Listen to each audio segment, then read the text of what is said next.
পার্বত্য চট্টগ্রামের রাঙামাটি জেলার বাঘাইছড়ি উপজেলার প্রান্তিক গ্রাম মাহিল্লা দারিদ্র্য সীমার নিচে অবস্থানকারী চাকমা গোষ্ঠীর জন্য সাপ্তাহিক বাজারের শামুক ও ঘরের আঙিনায় উৎপাদিত বিভিন্ন শাকসবজি বিক্রি আয়ের একটি গুরুত্বপূর্ণ উৎস।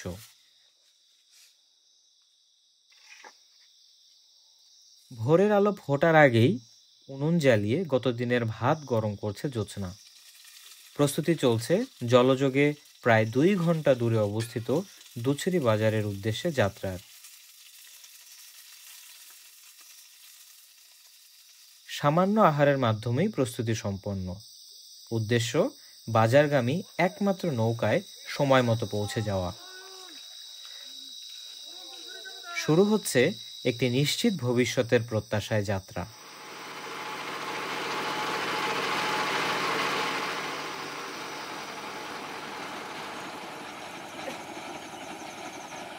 মাহিল্লা খুবই দুর্গম এলাকা, খুবই সুন্দর এলাকা, খুবই ভালো এলাকা, কিন্তু জনসংখ্যা খুব কম।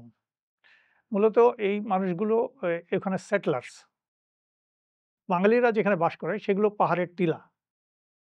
পাহাড়িরা বাস করে এই বাঙালি এলাকার পরে, ওগুলো আরো উঁচু পাহাড়। তারা আগে এদিকে ছিল, কিন্তু সরকারের প্ল্যানের কারণে তাদেরকে পিছিয়ে যেতে হচ্ছে, গিয়ে গিয়ে উঁচু উঁচু পাহাড়ে গিয়ে তারা বসবাস করছে। আদিবাসী চাকমা সম্প্রদায়ের জীবনযাত্রার মান স্বাভাবিকভাবেই বাঙালি মুসলিম সম্প্রদায়ের থেকে অপেক্ষাকৃত বেশি সংগ্রামের। তাদের উপার্জনের মাধ্যম যেমন সীমিত, তেমনি মৌলিক চাহিদা পূরণে রয়েছে অপ্রতুলতা।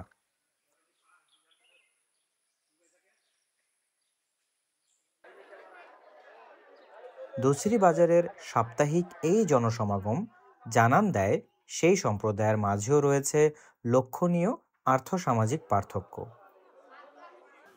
ফলে জোছনার মতো অনেক শিশুকেই পারিবারিক অর্থনৈতিক কর্মকাণ্ডে জড়িয়ে পড়তে হয় অনেক অল্প বয়স থেকেই।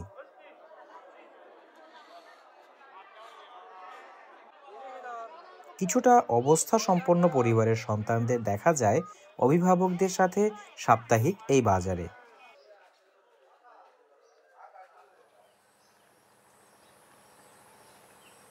অপরদিকে হতদরিদ্র মুসলিম কৃষক পরিবারেও সামান্য দুমুঠো ভাতের যোগান দিতে দেখা যায় শিশুদের কাঁধে ফসলের বস্তা। স্কুলে পড়ার বয়সে তাদের ব্যস্ত থাকতে হয় টিকে থাকার লড়াইয়ে।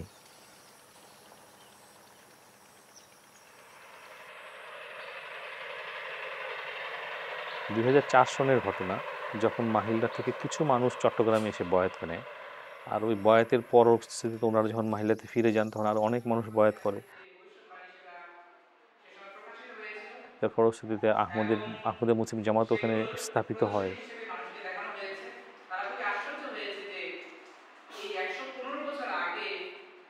আমাদের তৎকালীন ন্যাশনাল আমির মোবাশ্বির রহমান সাহেব ওখানে গিয়ে দেখেন মানুষ স্বাক্ষরও করতে জানে না। তো আমি এদেরকে জিজ্ঞেস করলাম, আমাদের বাচ্চারা কোথায় পড়ে? পরে যে আমরা তো স্কুলে পাঠাতে পারি না। ওই পারে স্কুলটা হচ্ছে প্রাইমারি থেকে ক্লাস 6 থেকে, আর প্রাইমারি স্কুল একটা ওই পাশে আছে।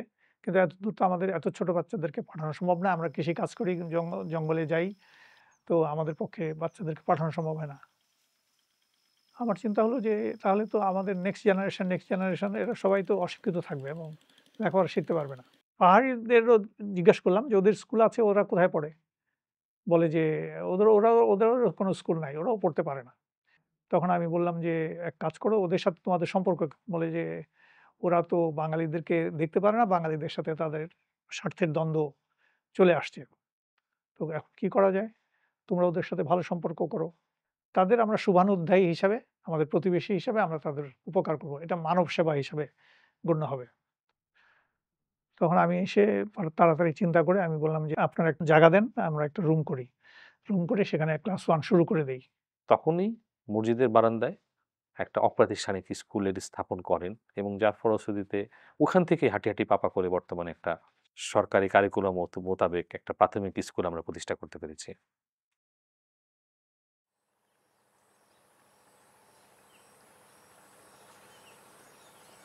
আমার নাম মোহাম্মদ মিজানুর রহমান। আমি মাহিলা আহমদিয়া প্রাথমিক নিম্ন মাধ্যমিক বিদ্যালয়ে বুটম্যান হিসাবে কাজ করতেছি। এখানে 6 মাস হয়তো পানি বেশি থাকে আর 6 মাস পানি কম থাকেন। 6 মাস বাঙালি ও চাকমা ছাত্র আসা যাওয়া করেন বুট দিয়া। 6 মাস পরে পানি কমলে কিছুটা তখন বাঙালি ছাত্ররা হয়তো আটে আসে, দূরের ছাত্র চাকমা তারা বুট দিয়ে আসা যাওয়া করেন। মা বলছে আমারে লেখাপড়া কিছু করতে হলে, শিক্ষা নিতে হলে কষ্ট করতে হয়, এরকম করে আমার মা বলছে। যখন এই সুপুরা ছোট মায়ে কইবি, যখন এটা বদলি করে দিছি, আমার মা খুব খুশি। আমার বন্ধুদের সাথে স্কুলে যেতে অনেক ভালো লাগে। আমি আহমেদিয়া স্কুলে পড়ি। আহ, আমি সকাল সকাল উঠে বোটের জন্য অপেক্ষা করি। তারপরে যখন বোট আসে তখন আমি বন্ধুদের সাথে স্কুলে যাই। আমার নাম রুনা চাকমা। আমি মাহিলা আহমদিয়া প্রাথমিক বিদ্যালয়ের সহকারী শিক্ষিকা। সকালের প্রথমেই আমি বাড়ি থেকে বার হয়ে আমি বাচ্চারা আমার জন্য রাস্তায় দাঁড়িয়ে থাকে। 20-25 মিনিট হেঁটে আসার পরে আমরা আমাদের ছোট মহিলা বোদগা থেকে বোট ছাড়ে, পরে আমরা ওই বড় মহিলা বোদগাতে যাই। পরে এখানে সবাই উঠে একবার এখানে একসাথে চলে আসি সবাই স্কুলে।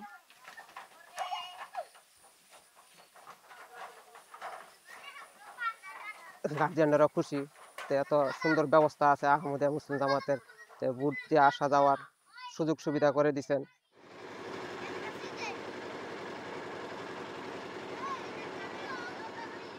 আমাদের গ্রাম থেকে ওই স্কুল 4 কিলোমিটার দূর। ওই ম্যাডামরা আমাদের ছেলে মেয়েদেরকে নিয়ে যায়, আবার স্কুল ছুটির পর আবার নিয়ে আসে বোট দিয়ে। আমার কিন্তু যেতে হয় না স্কুলে। এই স্কুলে আমাদের ওসব বাচ্চারা যারা একেবারে মানে কত দরিদ্র, এখানে স্থানীয় আমাদের এই আহমদিয়া স্কুল থাকার কারণে বাচ্চারা বিনামূল্যে পড়ালেখার একটা সুযোগ সুবিধা পাচ্ছে।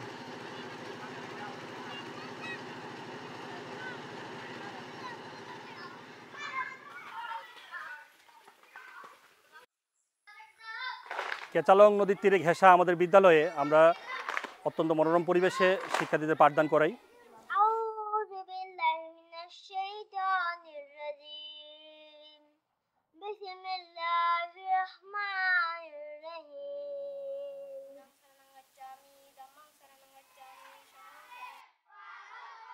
আমাদের স্কুলের মোটো হচ্ছে যে best school in the society. Best school in the সোসাইটির হতে গেলে কী লাগবে, যে বেটার টিচার, টিচার্স ট্রেনিং। তো আমরা টিচারদেরকে টিচার্স ট্রেনিং প্রোভাইড করার চেষ্টা করি।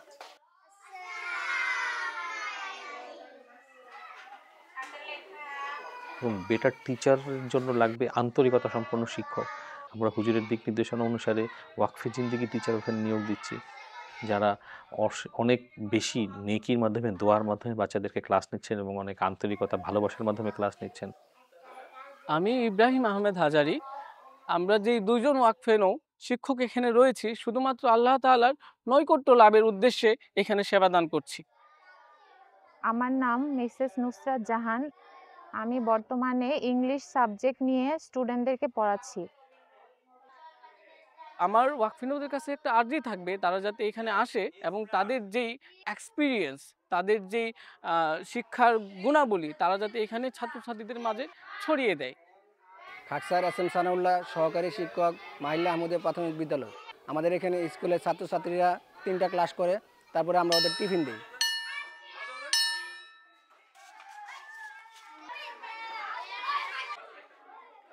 তাদের যে এই যে টিফিন ব্যবস্থাপনা আমরা রাখছি, এই টিফিন ব্যবস্থাপনায় তারা খাওয়ার পরে ওরা এনার্জি পায় এবং তারা তৃপ্তি সহকারে খায়।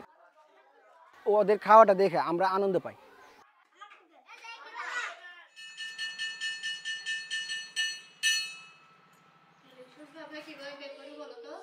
আমি উম্মে হাবিবা রিমু, এক সহকারী শিক্ষিকা, আর আমার সাবজেক্ট গণিত।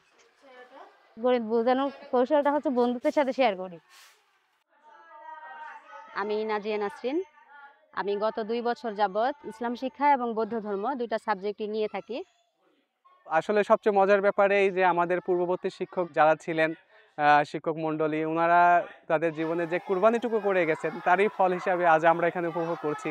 এখানে 127 জন স্টুডেন্ট আমাদের বর্তমানে আমাদের স্কুলে আছে। এখানকার যারা শিক্ষক আছি আমরা মোটামুটি এখন 9 জন শিক্ষক এখানে আছে, আমাদের একজন স্কুল সহকারী আছে, এই মোট 10 জনের দ্বারা স্কুল পরিচালিত হচ্ছে। আহমদিয়া বেসরকারি প্রাথমিক বিদ্যালয় 2006 সাল থেকে স্থাপিত হয়েছিল। তখনকাল থেকে আমরা আমাদের এই শতমাইল্যা গ্রাম থেকে ছাত্রছাত্রী সবসময় আমরা নিয়মিত মানে স্কুলে পাঠাই। স্কুলের শিক্ষার মান খুব ভালো এবং ভবিষ্যতেও আরও ভালো হবে এই আশা রাখি আমি। প্রাইমারি থেকে আমরা আশা করেছিলাম নিম্ন মাধ্যমিকে মানে পরিণত হবে, ঠিক অনুরূপ মনে করেন 1-2 বছর পরে নিম্ন মাধ্যমিকে পরিণত হলো এবং এই নিম্ন মাধ্যমিকটা উচ্চ মাধ্যমিকে যখন স্কুলটা হয়ে যাবে তখন আমাদের পক্ষে সবার মানে ছাত্রছাত্রী এবং অভিভাবকের পক্ষে সবাই ভালো হবে। আমার নাম মোহাম্মদ বাসাদুল ইসলাম, আমার বাড়ি ময়মনসিংহ। আমি এই জায়গায় আমি আপনার 4 মাস ধরে এসেছি। তাই আমি খোঁজখবর নিয়ে দেখছি যে এই স্কুলের লেখাপড়ার মান ভালো, তাই আমি এই স্কুলে আমার ছেলেকে আমি ভর্তি করে নিয়ে আসছি।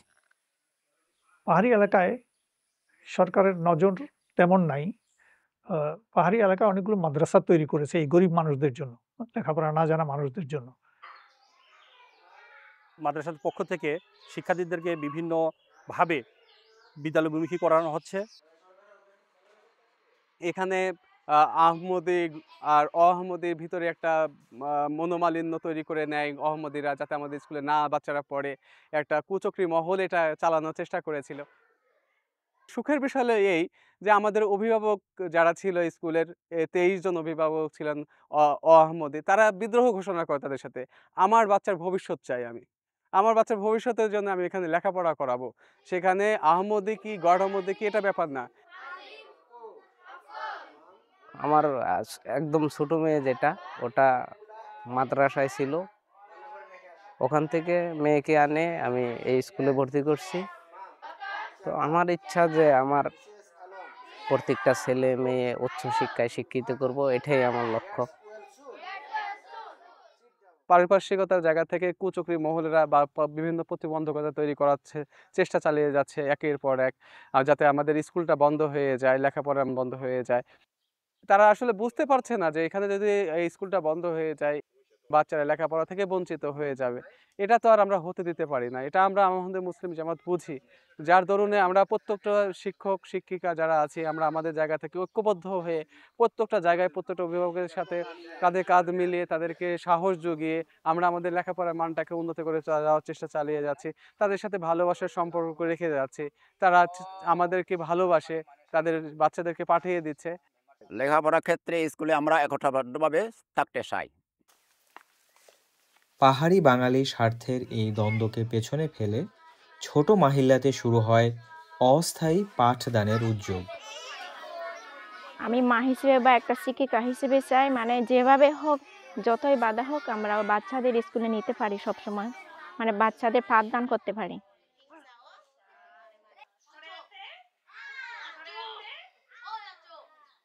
আমার নাম খুশমিকা শাকমা। আমি প্রত্যন্ত অঞ্চল থেকে পড়ালেখা করে উঠে আসছি। অনেক কষ্ট করে এখানে পড়ালেখা করতে হয়। আমিও নিজে কষ্ট করে পড়ালেখা করছি। যেটুকু অর্জন করছি সেটুকুই আমি এখানকার বাচ্চাদের আমি ওই শিক্ষাটা ছড়িয়ে দিতে চাই।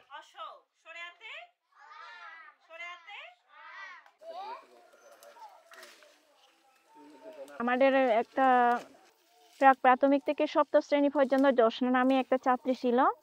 ওই ছাত্রীটা কিন্তু দুঃখের বিষয় যে আমাদের ক্লাস 8 পর্যন্ত হয় না বলে এখনো ওই শিক্ষা থেকে বঞ্চিত হয়ে আসছে স্কুল থেকে। তার সাথে মানুষ অনেক আছে, ওরা স্কুলে যাইতে সময় মানে দাঁড়াইয়া মানে চাই থাকে, খালি খান্দে। অর্থনৈতিক যে আমার খারাপ, এর জন্য লেখাপড়া আর শিখাতে পারছি না। আপনাদের স্কুলে তো মনে করেন ফেরি পড়াইতো, এখানে 20-15 হাজার টাকা দরকার। এর জন্য মানে আমি কোনো লেখাপড়া আর করাতে পারছি না। আপনাদের যদি স্কুলে মানে হাই স্কুলটা থাকতো, ওখানে পড়াইতে মানে বাধ্য থাকিতাম। এখানে যদি এড চালু হয় তাহলে আমি ভালো করে পড়তে পারবো আর যদি চালু না হয় তাহলে আমার পড়াশোনা এখানে বন্ধ হয়ে যাবে। মানে যশ না থাকি তাকে আমরা স্কুলে যাই বলে মাঝে মধ্যে ক্লাস 8 যদি হতো বা আরো উচ্চ মাধ্যমিক হতো স্কুলটা, আমিও এই স্কুল থেকে এসএসসি পাস করতে পারতাম। এভাবে মানে দুঃখ প্রকাশ করে আসলে আমার খুব কষ্ট লাগে। আমার শিক্ষিকা হিসেবে এবং এই এলাকার অভিভাবকদের এটা চাওয়া, বাড়ি থেকে নুন ভাত খেয়েও যাতে এসএসসি পাস করতে পারে বাচ্চারা। কারণ এখানে প্রত্যন্ত অঞ্চলে প্রায় সবাই এখানে গরিবের বাচ্চারা পড়ে মানব সেবাবতায়। আর আমরাও শিক্ষা দিচ্ছি যাতে এটা অভিভাবকেরা সব সময় চাওয়া যে স্কুলটা যাতে উচ্চ মাধ্যমিক হয়।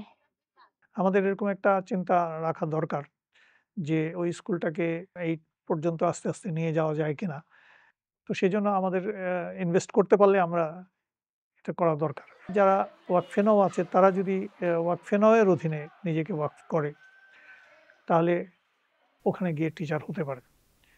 জামাত ওদেরকে নিয়ে ওখানে টিচার বানাতে পারে এবং এই স্কুলটাকে অনেক উপরে নিয়ে যেতে পারে। ইমাম মাহাদি আলাইসাল্লামের ঐশী জামাতের অধীনে জাতি, ধর্ম, বর্ণ নির্বিশেষে শিক্ষার আলো ছড়িয়ে দেওয়ার এই উদ্যোগ বাংলার প্রান্তিক গ্রামের সুবিধাবঞ্চিত মানুষগুলোর নিশ্চিন্ত ভবিষ্যতের প্রত্যাশা পূরণের প্রতীক।